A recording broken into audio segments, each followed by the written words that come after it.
Now, today we are discussing about the point of chapter number 3, metals and non-metal. Metal and non-metal. So the question of the metal and non-metal, physical properties of metal are. Physical properties of metal are. Before this topic we have discussed about it. हम पहले भी discuss कर चुके हैं कि metal और non metal क्या होता है, ठीक है।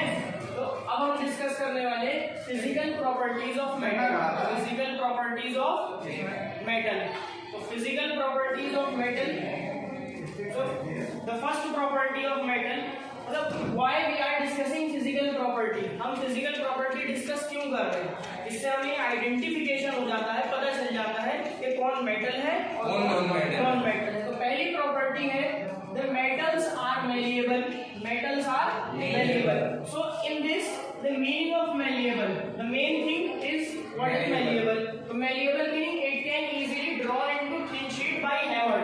यानी कि जब हम हथौड़े से पीटेंगे किसी मेटल को, मेटल मीन जैसे आयरन है, कॉपर है, सिल्वर है, गोल्ड है, अगर हम हथौड़े से इन्हें पीटेंगे तो ये पतली परत में बदल जाते हैं। They can change into a thin sheet. Second point, metal are ductile. The main thing is ductile. What is the meaning of ductile? The meaning of ductile, it can drawn or stretch into a thin wire. ये पतले तार में बदल सकते हैं। देखा होगा आपने, कॉपर का वायर होता है, कॉपर का तार होता है, तो वो मेटल होता है, उसे हम पतले तार में बदल सकते हैं, ठीक है। तो डक्टिलिटी मीन्स, मैलिएबिलिटी मतलब changing in a thin sheet, और ductility means drawn or stretched into a thin wire. तीसरा, metals are good conductor of heat and electricity. Metal में हीट और इलेक्ट्रिसिटी बहुत अच्छे से क्या कर जाती है, फ्लो हो जाती है, बहुत अच्छे से फ्लो हो जाती है। Just like we have seen an example of spoon. चम्मच देखा होगा आपने, स्पून अगर कटोरी में रखकर हम गर्म करते हैं तो कटोरी के साथ साथ स्पून का बैक पार्ट भी हीट हो जाता है। Why?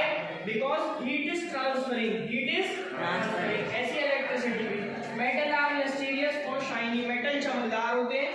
Metals are generally hard, metal सख्त होते हैं, एक्सेप्ट सोडियम और पोटेशियम। सोडियम, कुछ मेटल ऐसे होते हैं जैसे सोडियम है, पोटेशियम है, मरकरी है, ये सख्त नहीं होते, लेकिन ये फिर भी मेटल ही होते हैं।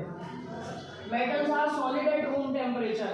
मेटल, रूम टेम्परेचर मतलब कमरे में जितना तापमान है उस पर भी मेटल जो है क्या होते हैं, सॉलिड ही होते हैं। मेटल है हाई मेल्टिंग और हाई बॉइलिंग पॉइंट, यानी कि अगर मेटल्स को, जैसे लोहा है, लोहे को अगर हमें पिघलाना है तो उसके लिए हमें 100 डिग्री की हीट नहीं चाहिए, हमें बहुत ज्यादा हीट चाहिए उसके लिए। तो उसका मेल्टिंग पॉइंट और बॉइलिंग पॉइंट दोनों ही उसका जो है वो हाई है।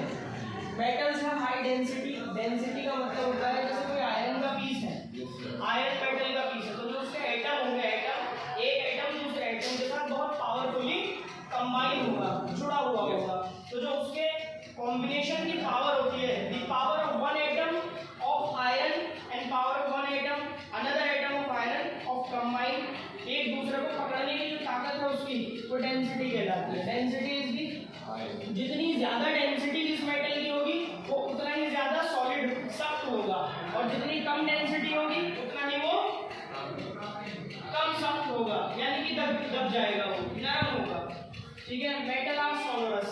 The main thing is sonorous. Sonorous मतलब making sound when it hit by an object, यानी कि जब किसी ऑब्जेक्ट से हम हिट करेंगे, जब किसी ऑब्जेक्ट से हम मेटल को हिट करेंगे तो इसमें से आवाज आती है। Just like you can see the example of this, the key, चाबी